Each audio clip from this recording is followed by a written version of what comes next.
Bonjour, c'est Christelle Cronier pour le Cercle de Confiance, un podcast où vous êtes avec nous sur le terrain, au cœur de nos conversations, sans rien vous cacher, en toute transparence.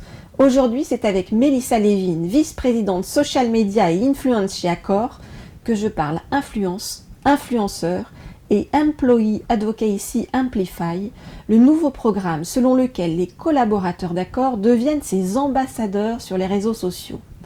Bienvenue dans le cercle de confiance. Oui, je voulais que vous me disiez déjà en quoi ça consiste votre fonction, donc vice-présidente social media et influence. C'est bien ça votre titre chez Accor? Oui. Et effectivement, moi, c'est pour Accor. Donc, en fait, mon rôle, c'est de gérer l'influence et le social media corporate pour le groupe.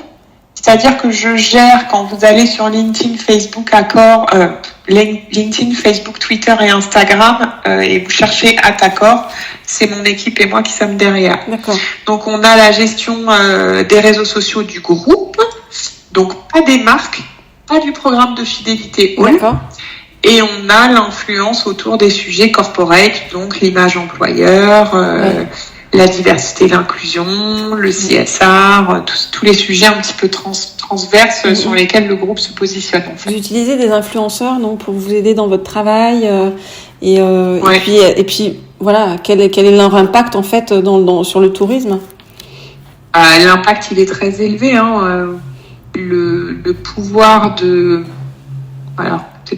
la capacité de prescription plutôt des influenceurs sur le tourisme, sur le travel en général, elle est extrêmement forte. Il y a plein d'études qui le disent.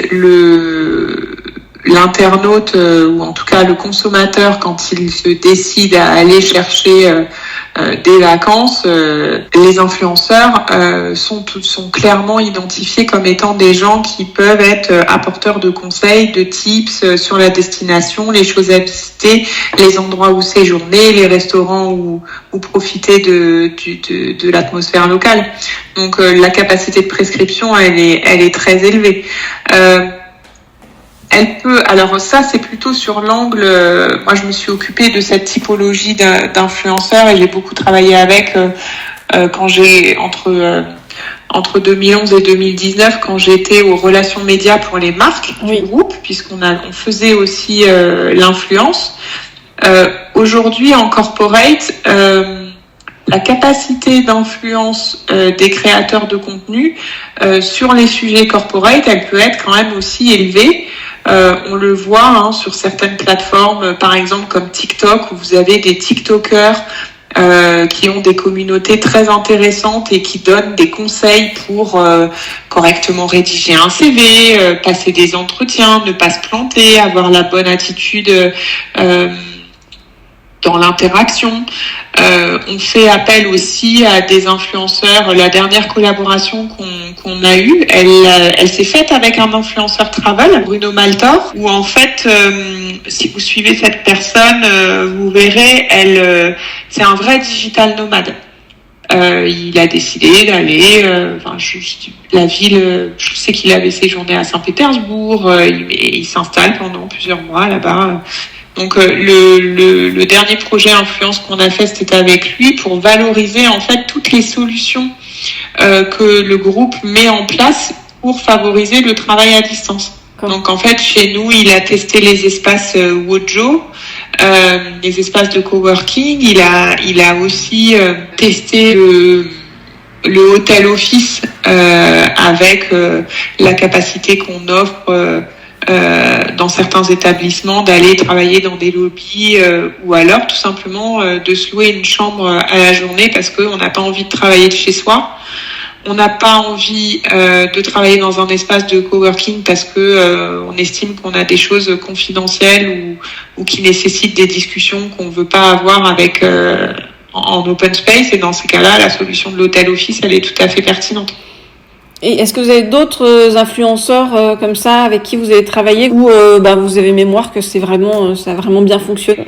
Par influenceur, il faut savoir de quoi on parle en fait. Il y a des influenceurs qui sont en fait des personnalités, des key opinion leaders, des célébrités. Moi, je vais pas travailler avec ces personnes-là parce qu'en fait, sur des sujets corporate, ça n'est pas pertinent. On va plutôt privilégier ce mode de collaboration quand on parle des marques ou du programme de fidélité All. Et dans ces cas-là, c'est pas moi qui m'en occupe.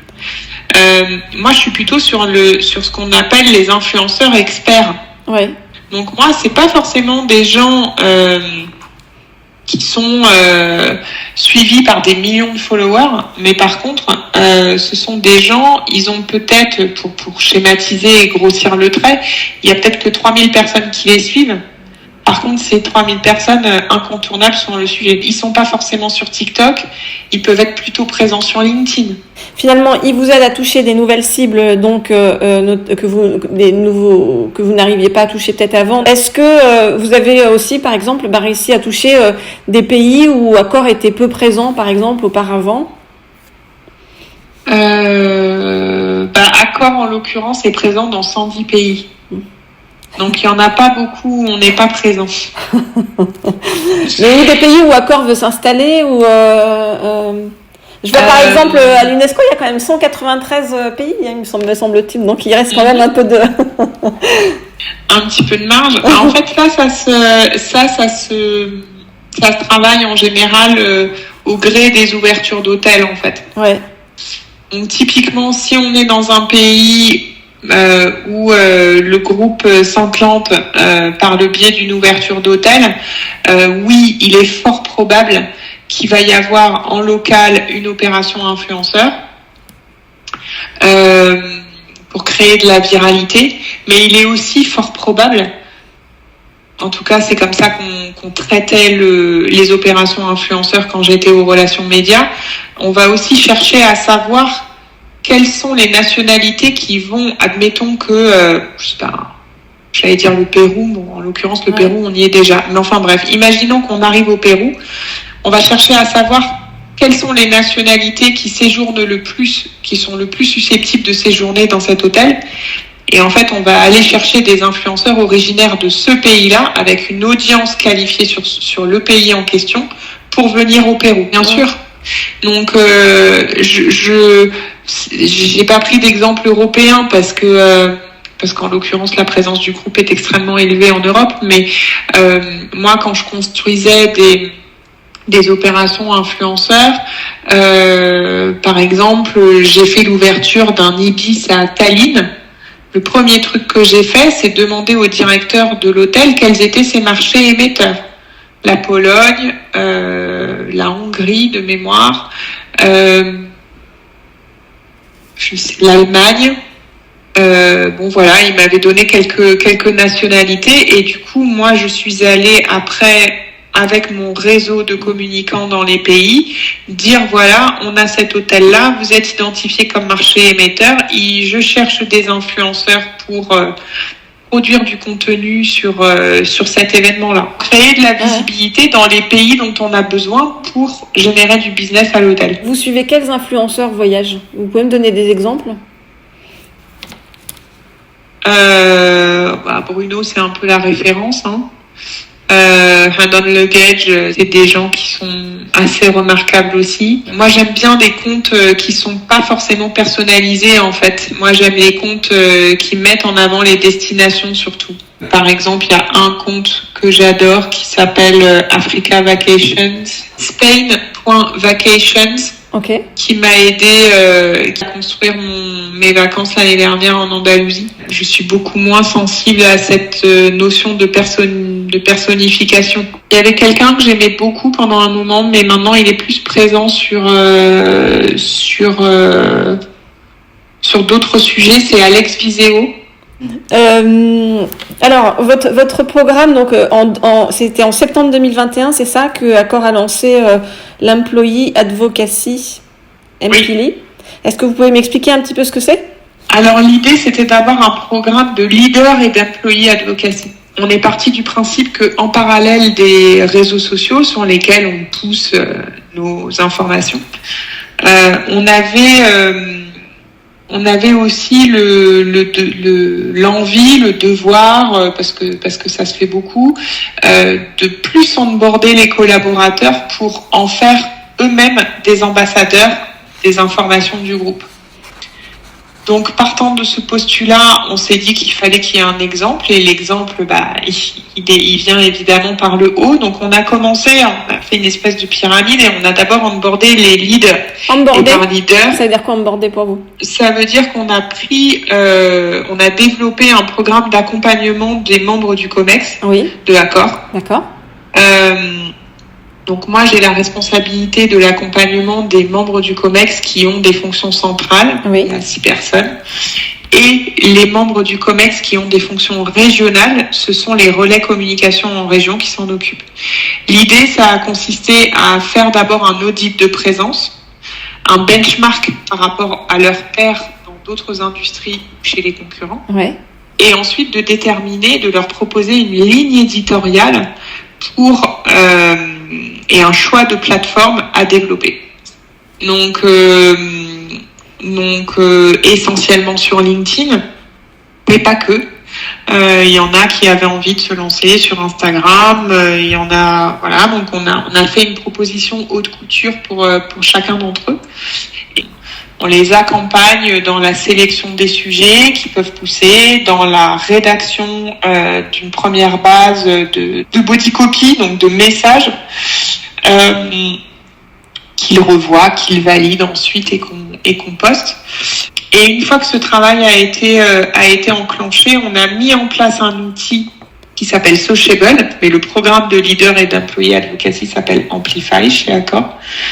Et cette solution, elle permet en fait en 2 clics à 650 collaborateurs identifiés comme ayant une appétence pour les réseaux sociaux et volontaires pour être ambassadeurs des informations du groupe. Ça leur permet d'avoir sur leur mobile ou sur leur ordinateur portable tous les contenus qu'a publié Accor sur les réseaux sociaux.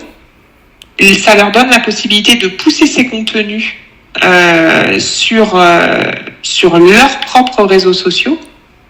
Et ça leur permet aussi de partager avec les autres membres de la communauté Amplify, les 649 autres, des contenus où Accor n'est pas cité, mais qu'ils ont trouvé remarquables. Par exemple, un article sur, les 10 tendances de la restauration en 2022.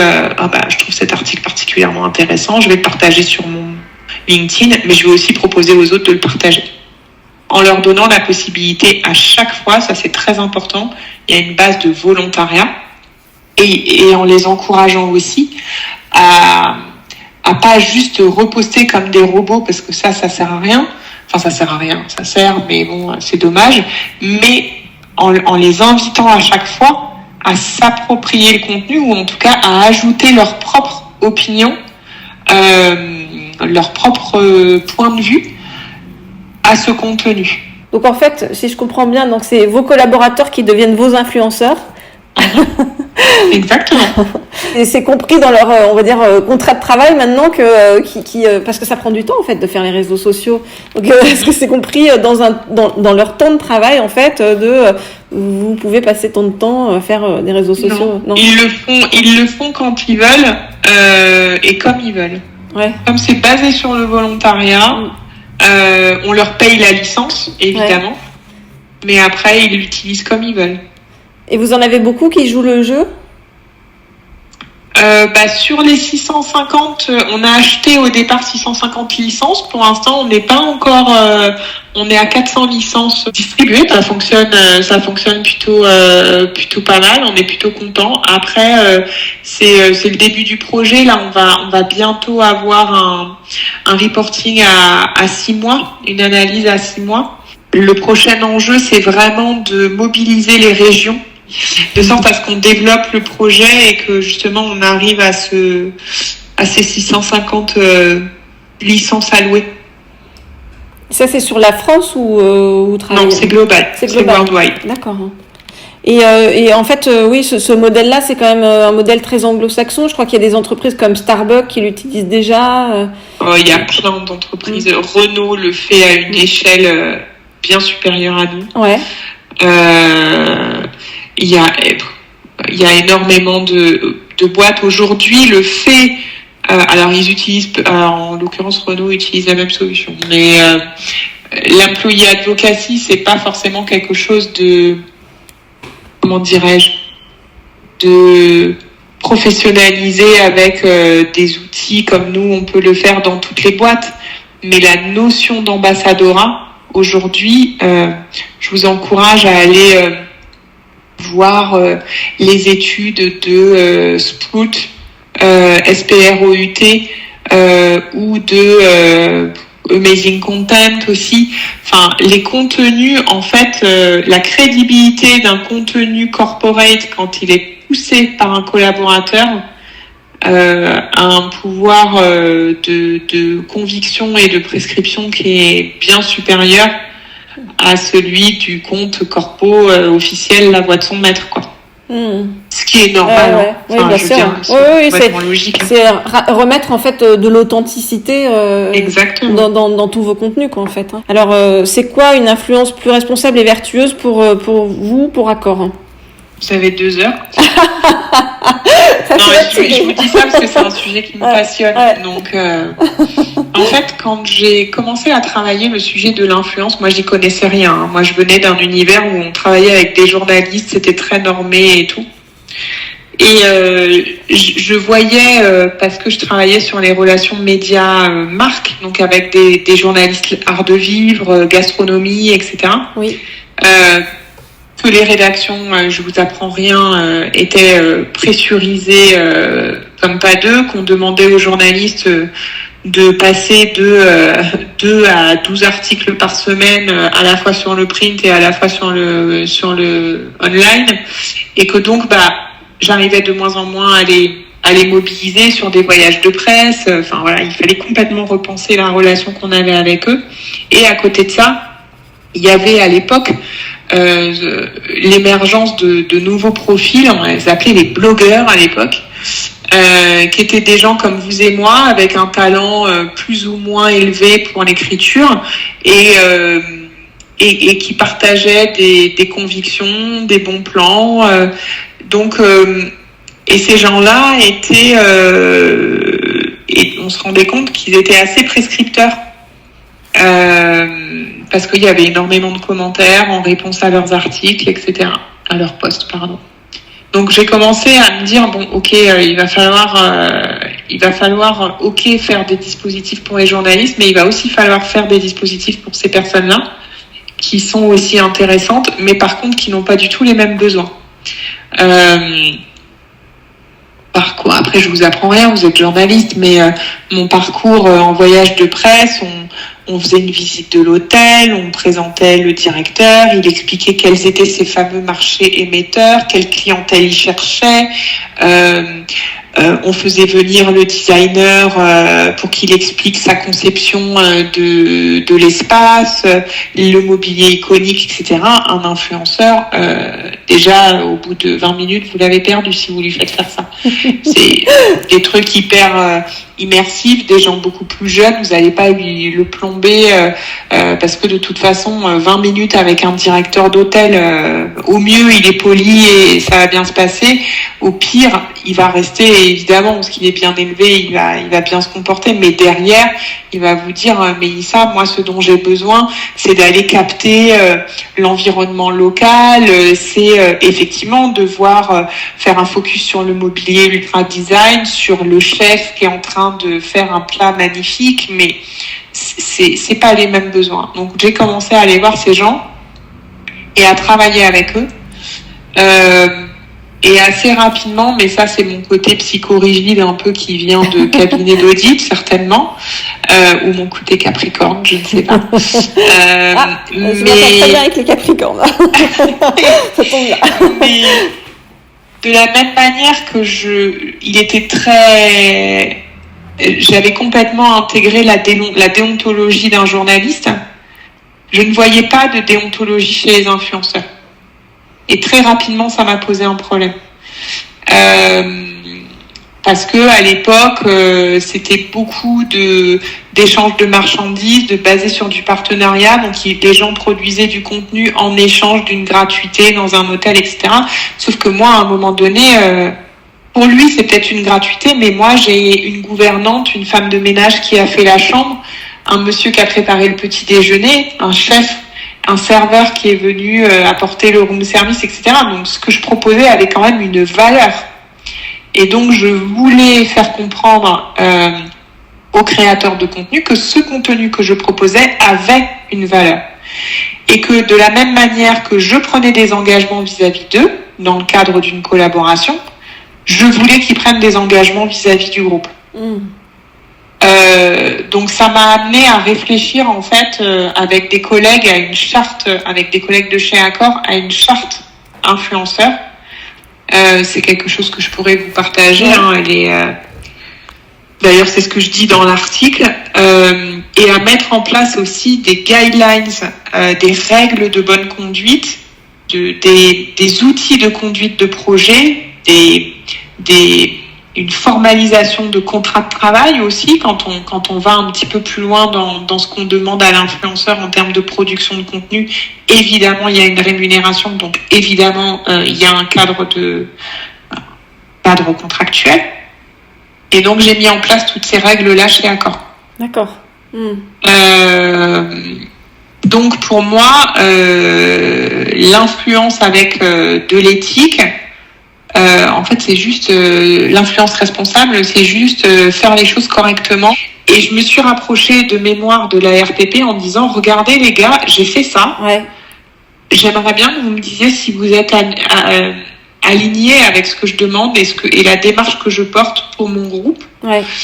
Et parce que la charte, je l'avais co-construite avec des collègues, mais je l'avais aussi co-construite avec des influenceurs à qui j'avais demandé si demain je te demande en préambule de toute collaboration et échange avec moi de signer ça, est-ce que tu es d'accord ? Ouais. Bon, voilà, avoir leur feedback. Et je l'avais travaillé aussi avec des agences. Du coup, c'est comme ça que je me suis rapprochée de la RPP et que progressivement le groupe est adhérent et puis je me suis inscrite, mais Mohamed m'a demandé de contribuer à l'observatoire des bonnes pratiques de l'influence. Et typiquement avec lui et avec Tiffaine Neveu du Club Med, c'est nous qui avons porté l'idée d'avoir un label. D'accord. Responsable. Ouais. Et puis d'avoir le certificat pour les influenceurs. Pour moi, l'idée, c'était aussi, en me rapprochant de la RPP, de dire, moi, je suis dans mon truc et je le fais pour mon groupe, mais il y a plein de petites boîtes qui auraient bien besoin, pour émerger, de travailler avec des influenceurs qui ne savent pas comment faire. Oui. Donc, je mets en open source, et c'est tout le propos de ma tribune, c'est de dire, on peut être concurrent, a priori, rien ne devait m'amener à travailler avec Tiffaine au Club Med. Ouais. On est juste en frontal sur quand même pas mal de trucs.